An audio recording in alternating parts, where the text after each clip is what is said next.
Hi guys, எல்லாரும் எப்படி இருக்கீங்க? நல்லா இருக்கீங்களா? ஸோ எல்லாருமே என்னோட கமெண்ட் செக்ஷனில் வந்து கேட்டே இருந்தீங்க, விஜய் அண்ணாவோட அப்டேட் என்ன, இப்போ கரண்ட் சின்னொருவில் என்ன போயிட்டு இருக்கு, ஸோ சொல்லுங்கன்னு சொல்லிட்டு அவங்களுக்காக தான் இந்த வீடியோ. ஸோ வாங்க நம்ம வீடியோக்குள்ளே போகலாம். தைரியமா இருங்க, இந்த தடவை நீங்க தான் ஜெயிப்பீங்க.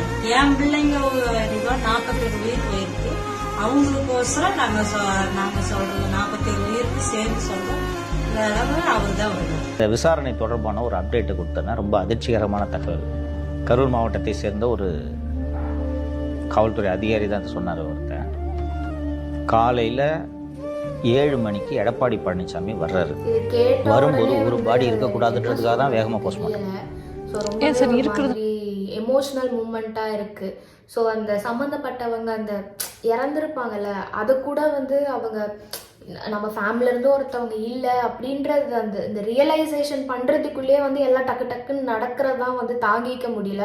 பார்க்குற கேட்குற நமக்கே இப்படி இருக்கும்போது அந்த சம்மந்தப்பட்ட ஃபேமிலிஸ் என்ன கோத்ரூ பண்ணியிருப்பாங்கன்றது நம்மளால வார்த்தையால் கூட சொல்ல முடியாது. அதனால என்ன ஆகிட போகுது, அவர் பாடிக்கு மாலை போட்டு பேர் தட்டிக்கிட்டு போயிடக்கூடாது.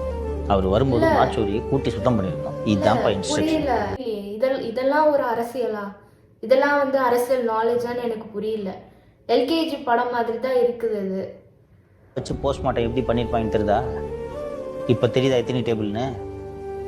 புரியுதா? 1 மணி நேரத்தில் எல்லா போஸ்ட்மார்ட்டம் முடிச்சுருக்காங்கப்பா. முடிச்சுட்டு கரூரில் ஒரு சுடுகாடு தான் இருக்குது. அங்கே அந்த ஊருக்கு எத்தனை சுடுகாடு இருக்கும்? மின்மயானம் நான் சொல்கிறது இங்கே ஒன்று தாங்க இருக்குது. ஊர்லேருந்து சொந்தக்காரெலாம் வருவான்.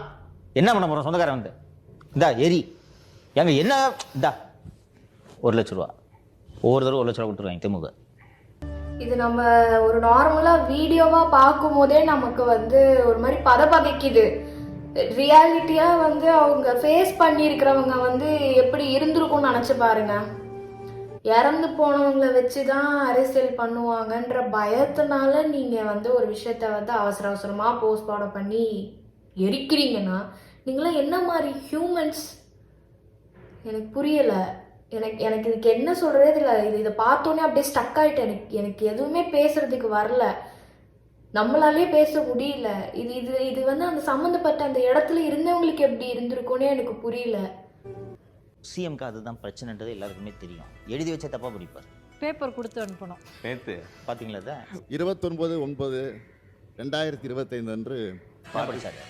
29/9 சம்பவம் நடந்து 27. ஆமாம், 29/9 அன்னைக்கு அனுமதி கேட்டாங்கன்னு கொடுத்தாரா? ஆமாம் சார். அதனால தான் பார்த்தே தப்பா படிப்பார். எழுதி கொடுத்தா பார்த்து தப்பா படிக்கிறாரு, சம்மந்தமே இல்லாம மாத்தி சொல்லிட்டு இருக்காரு. பவர் நாங்க கட் பண்ணோன்றாரு, கட் பண்ணலன்றாரு. அதுவும் அந்த சட்டசபையில லத்தி சார்ஜ் வந்து கொடுக்கலன்றாரு, ஆனா நாங்க தான் வந்து கொடுத்தோன்றாரு. எது உண்மை? சிபிஐ அதிகாரிகள் கரூருக்கு வந்துள்ளனர். இந்த நிலையில் கரூர் எஸ்ஐடி தற்காலிக அலுவலகத்தில் தீயிட்ட காகிதங்களுடன் பரபரப்பு ஏற்பட்டுள்ளது. கரூர் எஸ்ஐடி தற்காலிக அலுவலக வளாகத்தில் காகித துண்டுகள் உள்ளிட்ட தீயிட்டு கொளுத்தப்பட்டுள்ளது. இந்த கருகிய நிலையில் பேப்பர்கள் கிடந்துள்ளது. இந்த அருகே எரிந்த காகித துண்டுடன் 32 GB பென்ட்ரைவ் ஒன்று இருப்பது குறிப்பிடத்தக்கது. இன்று சிபிஐ அதிகாரி எனக்கு புரியல, இவனுங்க நிஜமாவே அறிவாளிங்களா இல்ல முட்டாளுங்களான்னு எனக்கு தெரியல. இப்போ சம்மந்தப்பட்ட அந்த எஸ்ஐடி ஆஃபீஸ் முன்னாடியே வந்து நிறைய பேர் என்ன சொல்கிறாங்கன்னா, ப்ரூஃப்ஸ் எல்லாம் வந்து எப்படி ஆஃபீஸ் கிட்டேயா எரிப்பாங்க, இது ஏதோ எப்படி சொல்கிறது, நம்ம கவனத்தை திருப்புறதுக்கான ஒரு முயற்சியாக இருக்கலாம். இன்னொரு செட் ஆஃப் பீப்புள்ஸ் என்ன சொல்கிறாங்கன்னா, இல்லை நிஜமாவே வந்து சிபிஐ ஆள் வர்றதுக்கு முன்னாடியே வந்து இதை வந்து எரிச்சிட்டாங்க. ஸோ ப்ரூஃப்ஸ் எல்லாம் உடனே இமீடியட்டாக எரிச்சிட்டாங்க. ஸோ வந்து இது வேற ஏதாவது ரீசன் சொல்லி சமாளிச்சுக்கலாம்.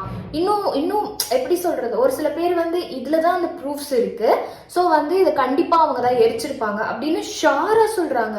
ஸோ இது வந்து எந்த அளவுக்கு வந்து உண்மை, எந்த அளவுக்கு பொய்ன்றது எனக்கு தெரியல. ஏன்னா என்னால் கன்ஃபர்மேஷன் கொடுக்க முடியல இந்த விஷயத்தில். ஏன்னா இது ஒரு கரெக்டான வே, ஏன்னா இது இன்னும் கண்டுபிடிக்கப்படலை. நிறைய பேர் சொல்லிக்கிட்டு இருக்காங்க, சிபிஐக்கு கொண்டு போனால் வந்து இது இன்னுமே வந்து டிலே ஆக்கலாம், இந்த பர்டிகுலர் கேஸை வந்து டிலே ஆக்கலாம், இன்னும் இது ஒரு 1.5 வருஷம் 2 வருஷத்துக்கு இழுத்துட்டு போகலாம் அப்படின்னு சொல்கிறாங்க. நிறைய பேர் வந்து புரிஞ்சுக்கோங்க, நாலேஜ் இருக்கிறவங்க புரிஞ்சுக்கோங்க. சிபிஐக்கு ஒரு விஷயத்தை நம்ம நவுத்திட்டோம், கொண்டு போயிட்டோம்னா எப்படி சொல்கிறது, எஸ்பியிலேருந்து மினிஸ்டரை வரைக்கும் தோண்டி எடுக்கிற இன்ஃபர்மேஷன் எல்லாமே வந்து சிபிஐ வந்து கேதர் பண்ண முடியும். ஸோ அந்த இன்ஃபர்மேஷன் தெரிஞ்சுக்கோங்க. ஸோ இது வந்து பர்டிகுலராக இந்த இஷ்யூ வந்து ரொம்பவே வந்து சென்சேஷனலாக ரொம்ப பெரிய இஷ்யூவாக ஆனதுனால ஸோ இது வந்து 6 மந்த்துக்குள்ளேயே வந்து கண்டுபிடிச்சாகணும், டு ஃபாஸ்ட் இதை வந்து மூவ் பண்ணி நம்ம கண்டுபிடிச்சே ஆகணும் அப்படின்னு அந்த அளவுக்கு இதை வந்து டிமாண்ட் பண்ணியிருக்காங்க. கல்ல மண்ணெல்லாம் திருடி கடைசியில மனிதனையும் உடல் உறுப்புகளை திருட அந்த கட்டத்துக்கு வந்தாச்சு. அந்த கட்டத்துக்கு திமுக ஆட்சி வந்துருச்சு. அதாவது மண்ணை திருடினாங்க, நம்முடைய ஆத்து மண்ணலை திருடினாங்க, மண்ணை திருடினாங்க, குவாரிகள் மூலம் கல்ல திருடினாங்க. இன்னைக்கு கடைசியா ஒரு மனிதனுடைய, ஒரு ஏழை எளிய மனிதனுடைய உடல் உறுப்புகளை திருடி வித்து அரசு சம்பாதிச்சு அதை வச்சு அரசியல் கட்சி நடத்தக்கூடிய நிலைமைக்கு இந்த திராவிட முன்னேற்ற கழக ஆட்சி வந்துருச்சு. வெகு விரைவில் இந்த ஆட்சி தூக்கிறதுக்கான சாத்தியக்கூறுகள், அதற்கான அறிகுறிகள் இந்த இது போன்ற அவங்களுடைய உச்சகட்ட ஆணவத்தின் மூலம் தெரியப்படுது. நினச்சி பாருங்க, இந்த நியூஸே நம்மளை வந்து பதபதைக்க வைக்குது. நீங்கள் இந்த டெடி மூவி, இந்த காக்கி சட்டை, இன்னும் ஒரு சில மூவிஸ்லாம் இருக்கு, எனக்கு ஞாபகம் வரல. ஒரு மூவியில் பார்க்கும் போதே நமக்கு வந்து ஒரு தாக்கத்தை ஏற்படுத்துது. ஆனால் வந்து இது வந்து ரியாலிட்டியில் கரண்ட் சினோரியோவில் நடக்குது. இப்போ சும்மா நீங்கள் நினச்சி பாருங்க, வீடு இல்லாதவங்க, சாப்பாடு இல்லாதவங்க, ஏன் நம்ம நாட்டில் இருக்கிற ஒரு சில யாசகம் கேட்குறவங்க, ஓகேவா, யாசகம்னா வந்து யாசகம் கேட்குறவங்கன்னா பிச்சை எடுக்கிறவங்க, ஓகேவா, அந்த மாதிரி கேட்குறவங்க கிட்ட ஒன்றுமே இல்லாமல் இருக்கும்போது, அவங்க கொஞ்சம் புத்தி சாதனை இல்லாமல் இருக்கும்போது அவங்களை ஈஸியாக கூட்டின்னு போயிட்டு எல்லாத்தையும் முடிச்சு விட்டு அவங்கள வந்து ஆள் நடமாட்டமே இல்லாத மாதிரி ஆக்கிடலாம். இந்த பிச்சைக்கார 2 மூவி தான் அந்த மாதிரி ஆக்கி விட்டுட்டு போயிடலாம். ஸோ இதை பார்க்கும்போது எனக்கு அதுதான் ஞாபகம் வருது. இப்போ ஏழை எளிய மக்களையே நீங்கள் ஏமாத்துறீங்க. ஸோ அந்த மாதிரி ரோடோரமும் படுத்திருக்க பீப்புள்ஸு, யாருமே இல்லாத ஆதரவற்ற குழந்தைகள், அந்த மாதிரிலாம் இருக்கும்போது நீங்கள் எந்த அளவுக்கு நீங்கள் வந்து ஈஸியாக இதை வந்து ப்ராசஸ் நீங்கள் பண்ணுவீங்கன்றதை நினச்சாலே எனக்கு மனசெல்லாம் பதறுது. ஸோ இது எந்த அளவுக்கு வந்து சீக்கிரமாக ஸ்டாப் பண்ண முடியுமோ ஸ்டாப் பண்ணி ஆகணும். நம்ம எல்லாருமே சேர்ந்து தான் இதை ஸ்டாப் பண்ணி ஆகணும். தாய் தகப்பனே கிட்ட சேர்த்துக்க மாட்டாரு, மனைவியே கிட்ட சேர்த்துக்கல, மகனே கிட்ட சேர்த்துக்கல. இதெல்லாம் அமெரிக்க எனக்கு புரியல. எனக்கு வந்து நெப்போலியன் சார் மேல இருக்கிற ரெஸ்பெக்ட் வந்து ரொம்ப அதிகம், ஓகேவா. ஏன்னா அவர் வந்து எப்படி கஷ்டப்பட்டாரு, அவங்க பசங்களுக்காக எந்த அளவுக்கு வந்து அவர் வந்து சாக்ரிஃபைஸ் பண்ணிட்டு அவர் எந்த இடத்துக்கு போனாருன்றது நம்ம எல்லாருக்கும் தெரிஞ்ச ஒரு விஷயம். ஸோ இப்படிப்பட்டவர் வந்து தனிப்பட்ட நபர் உங்களுக்கு பிடிக்கல, தனிப்பட்ட நபரை நீங்கள் எதிர்க்கணும்னா தனிப்பட்ட நபரை மட்டும் எதிருங்க. ஸோ இப்போ இந்த சம்மந்தப்பட்ட அவங்கள சுற்றி இருக்கிற ஃபேமிலிக்கும் இதுக்கும் சம்மந்தமே கிடையாது. அவங்க வந்து எந்த பிரச்சாரத்துலையும் வந்து நிற்கலை, அவங்க யாருமே பேசலை. பேசினது யாரு? விஜயானா மட்டும்தான் பேசினாங்க. உங்களுக்கு நிஜமாவே கட்ஸ் இருக்கு அப்படின்னா நீங்கள் விஜயானா பற்றி மட்டும்தான் பேசணும். ஸோ சம்மந்தப்பட்ட யாரோ அந்த பர்சனை மட்டும்தான் பேசணுமே தவிர்த்து அவங்க குடும்பத்தை இழுக்கிறதெல்லாம் வேண்டாம். அது பார்க்கவும் நல்லா இல்லை. இவர் வந்து ஃபாரின் போயிட்டு செட்டில் ஆயிட்டாரு. இவர் இப்போ தமிழ்நாட்டில் கூட கிடையாது.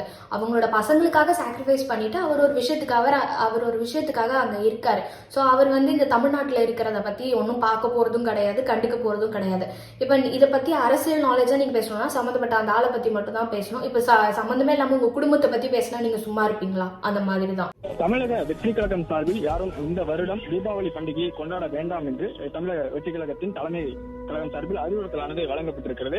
குறிப்பாக தமிழக வெற்றி கழகத்தைச் சேர்ந்த மாவட்ட செயலாளர்கள், தலைமை கழக நிர்வாகிகள் மற்றும் கட்சி சார்ந்த நிர்வாகிகள் யாரும் கட்சி சார்பில் தீபாவளி பண்டிகையை கொண்டாட வேண்டாம் என்ற ஒரு அறிவிப்பானது. சும்மாவே தீபாவளினா நம்மலாம் கொண்டாட மாட்டோம். நிறைய பேர் வந்து ட்ரெஸ் எடுக்க மாட்டாங்க, நிறைய பேர் பட்டாசு எடுக்க மாட்டாங்க. பட் இது ஒரு மாதிரி இந்த வாட்டி என்னமோ நிஜமாவே வந்து அவங்க ஃபேமிலி நிஜமாவே வந்து ஏதோ நிஜமாவே வந்து பறி கொடுத்த மாதிரியான சிச்சுவேஷன் எல்லாரோட ஃபேமிலியுமே அப்படிதான் நம்ம பாக்குறோம்.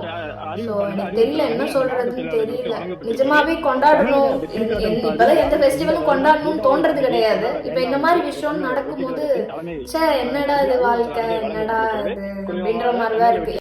3 மணியிலிருந்து 10 மணி வரையும் தான் அபிஷியல் டைம். அந்த அபிஷியல் டைம்ல he was on time. 3 மணி நீங்க தாமதம் எப்படி சொல்ல முடியும்? குறிப்பிட்ட நேரம் சமூக ஊடகங்கள்ல சில செய்திகள் அது அபிஷியலா வந்து 12:30 வந்துருவாருன்னு சொன்னது. அபிஷியலாக ட்விட்டர்ல தாவேக்கோட ட்விட்டர்ல போட்ட நேரம் 2 மணி. அப்ப மக்கள் எது அபிஷியல்? காவல்துறை கேட்ட டைம் அபிஷியலா, ட்விட்டர்ல போடுறது அபிஷியலா? அதாவது நமக்கு வந்து காவல்துறை மக்களுக்கு என்ன போய் இல்ல எனக்கு என்னன்னா அவர் ஒரு டைம்ல வந்து வரணும் அப்படின்னு அவர் ஒரு முடிவு பண்ணுவாரு. பட் கவர்மெண்ட் என்ன டைம்ல நீங்க வந்து பேசிட்டு போனோம் அப்படின்னு ஒரு டைம் முடிவு பண்ணும். இது எது நீங்க அபிஷியல்னு சொல்றீங்க? ட்விட்டர்ல ஒருத்தர் போடுறாரு, வலைதளங்கள் எல்லாம் வந்து இந்த வந்துட்டாரு, அது நாமக்கல்ல பேசிட்டாரு, கிளம்பிட்டாரு, வந்துட்டு இருக்காங்க. வலைத்தளங்களை பார்த்து பேசுறவங்க வந்து எனக்கு புரியல.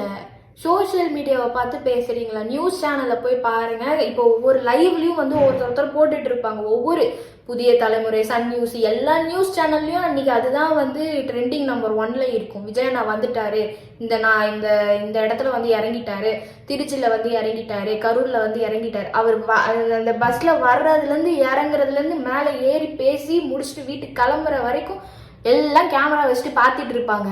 அப்புறம் எப்படி நீங்க வந்து சொல்றீங்க?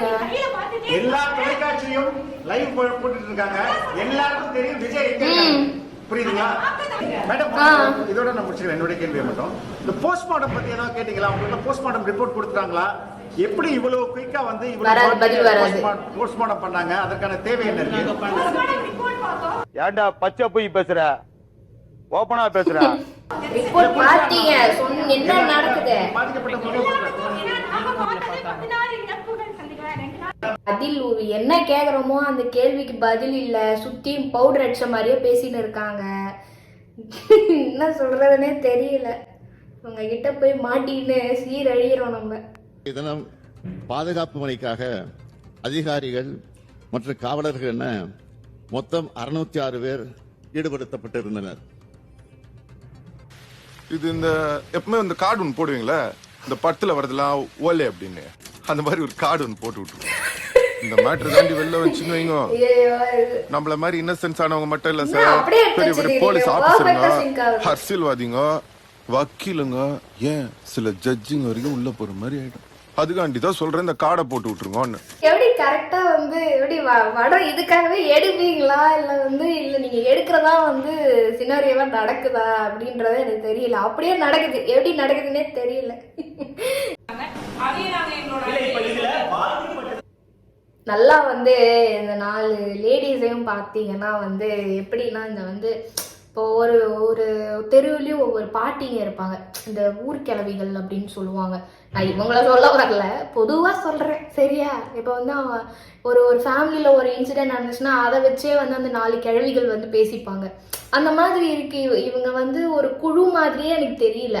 என்ன கேள்வி கேட்டாலும் பவுடர் அடிச்ச மாதிரி பேசுறாங்க. ஸோ வந்து கரெக்டாக எக்ஸாக்டான ஒரு வேர்ட், இப்போ நீ விஜய் மேலே தான் தப்புன்னா விஜய் மேலே தப்புன்னு சொல்லு, இல்லை வந்து யார் சம்மந்தப்பட்டு பொதுமக்கள் தப்புனா பொதுமக்கள் தப்புன்னு சொல்லு, இல்லை வந்து டிஎம்கே தப்புனா டிஎம்கே தப்புன்னு சொல்லு. ஒரு மாதிரி பவுடர் அடிச்ச மாதிரியே பேசுறாங்க. யாருக்கு தப்புன்றதே தெரிய மாட்டேங்குது. நீங்க கேட்டுப்பாருங்க. ஒரு குடும்பங்கள் உங்கள்ட்ட என்ன சொன்னாங்க? விஜய் தான் இதுக்கு காரணம், விஜய் தாமதமா வந்ததுதான் காரணம்னு யாராவது சொல்லியிருக்காங்களா? அவங்க ஏன் புகார் அளிக்கலன்னு நீங்க கேட்டீங்களா? நான் ஒருத்தர் கூட சொல்லல. நான் உங்ககிட்ட இப்படி கேட்கிறேன், ஒரு குற்றம் சமூகத்தில் குற்றம் நடப்பதற்கான காரணம் என்ன நீங்க என்ன கேட்டீங்கன்னா சமூகம் தான் சொல்லுவேன். ஒரு குற்றவாளியாவது சமூகம் தான் சொல்லுவாங்களா? ஏங்க இது எங்களோட என்ன சொல்ல வராங்க? யார குற்றவாளின்னு சொல்ல வரீங்க நீங்க? யாரையும் குற்றவாளி சொல்லலன்றாங்க. அப்ப யாரதான் இவ்வளவு நேரம் வந்து சமூகம்ன்றீங்க? யார சொல்ல வரீங்க? பொதுமக்களையா, விஜய சொல்றீங்களா, இல்ல டிஎம்கேவை சொல்றீங்களா? நீங்க ஒரு 4 பேர் கொண்ட குழுவா இருக்கீங்களா? யார சொல்றீங்க? அது ஒருத்தர் வந்து சைலண்டா நோந்து போயிட்டாங்க. நீங்க சொல்றதெல்லாம் விஜய் தான் குறை சொல்றீங்க, அவர் பண்ணதான் தப்பு அப்படிங்க. இல்ல நீங்க என்ன கண்டுபிடிச்சீங்க? நீங்க அதை சொல்லுங்கன்னா நாங்க எழுதியிருக்கோம், நாங்க வந்து நோட்ஸ் எடுத்திருக்கோம். கிடையாது, ஏதாவது சொல்லுங்க, ஏதாவது ஒன்று சொல்லியா அப்படின்ற மாதிரி தான் இருந்துச்சு. அவங்க பேசுனதே வந்து ஃபுல்லாவே பவுடர் அடிக்கப்பட்ட வார்த்தைகள். ஆனா வந்து விஜயை தாக்கி பேசின மாதிரி தான் அவங்க வந்து ஃபேம் பண்ணியிருக்காங்க. ஆனா நான் விஜயை தாக்கி பேசலன்றாங்க. என்ன எது உண்மை? 2 உண்மைதாங்க அப்படின்ற மாதிரி தான் இருக்கு. உண்மை கண்டறியும் குழுன்னு இந்த அம்மா பேசுறத கொஞ்சம் கேளுங்க.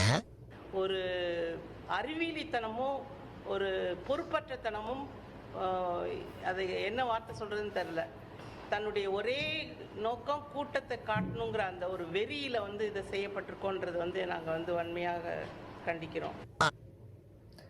அது அது அது எங்க தெரியுமா கூட்டத்தை காட்டணும் அப்படின்னு யார் தெரியுமா நினைச்சா? நம்ம ஆளுங்கட்சியில வந்து கரூர்ல வந்து 1 லட்சம் சேர் போட்டு 1.5 லட்சம் பேர் வெளியே நின்னாங்கல்ல. இந்த இன்ஃப்ளூயன்ஸ் கூட இன்ஃப்ளூயன்ஸ் பண்ணாங்கல்ல, இந்த மாதிரி ஆட்லாம் வந்து ப்ரமோட் பண்ணாங்கல்ல, அது அவங்க கிட்ட சொன்னா நியாயம். இது வந்து தானா சேர்ந்த கூட்டங்க. கூட்டத்தை காட்டணும்ன்றதுக்காகலாம் நான் உனக்கு காசு கொடுக்குறேன் நீ வந்து நில்லுன்னு சொன்ன கூட்டம் கிடையாது. தானா இந்த அம்மா யாருங்க? நம்ம டிவிக்கு உண்மை கண்டறியும் குழு கண்டுபிடிச்சிட்டாங்க. பசங்க ஸ்பீடா தான் இருக்கானுங்க. ஐயோ கடவுளே.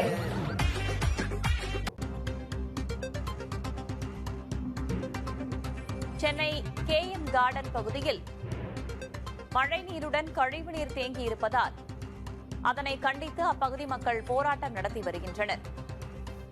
ஒரு வாரமாக கழிவுநீர் தேங்கி இருப்பதாக அவர்கள் குற்றம் சாட்டியுள்ளனர். அண்மை செய்தியாக பார்க்கிறோம். உதயநிதி ஸ்டாலினா அவர் வந்து போயிட்டு என்னது ஒரு படத்துக்கு போயிட்டு ட்வீட் பண்றதுக்கு பதிலாக ஸ்ட்ரைட்டா வந்து இந்த சம்பவ இடத்துல வந்து இந்த மாதிரி மக்கள் வந்து கஷ்டப்பட்டுட்டு இருக்காங்க, ட்ரைனேஜ் தண்ணினால பாதிக்கப்பட்டுட்டு இருக்காங்க, அங்க எந்த அளவுக்கு சீக்கிரமா வந்து ரெடி பண்ண முடியுமோ அந்த தண்ணியெல்லாம் போக வைக்க முடியுமோ அந்த அளவுக்கு வேலை செஞ்சா பரவாயில்ல. இவர் ஸ்பீடா போய் ட்வீட் பண்றதுக்கு தான் ஸ்பீடா வேலை செய்யறாரு. போட்டீங்களா நீதிமன்ற அவமதிப்பு வழக்கு நீங்க வேற என்ன பண்ணுங்கன்னா சுப்ரீம் கோர்ட் மேலே போடுங்க. எப்படா நீ ஹைகோர்ட்டை நீ அவமானப்படுத்தலாம், அதாவது உயர் நீதிமன்றத்தை அவமானப்படுத்திட்டாங்க. முயற்சி பண்ணி பாருங்க, தெரிஞ்சு முயற்சி பண்ணுங்க ஐயா. பாசிபிளா இல்லைங்க. இது என்னது சுப்ரீம் கோர்ட் வந்து எடுத்து வச்ச கேள்விலாம் வந்து சரி கிடையாது, ஜட்ஜ் வந்து சரி கிடையாது, ஸோ கேட்கப்பட்ட கேள்விகள் சரி கிடையாது, நாங்க உங்க மேலேயே கேஸ் போடுறோன்னு போடுவீங்களா? போட்டு பாருங்க, ட்ரை பண்ணுங்க, சூப்பரா இருக்கும். ஸோ ஃபுல்லி வீடியோ பார்த்து நிறைய விஷயத்த தெரிஞ்சிருப்பீங்கன்னு நான் நினைக்கிறேன். ஸோ நெக்ஸ்ட் ஒரு சூப்பரான வீடியோவில் உங்களை பார்க்குறேன். பாய்.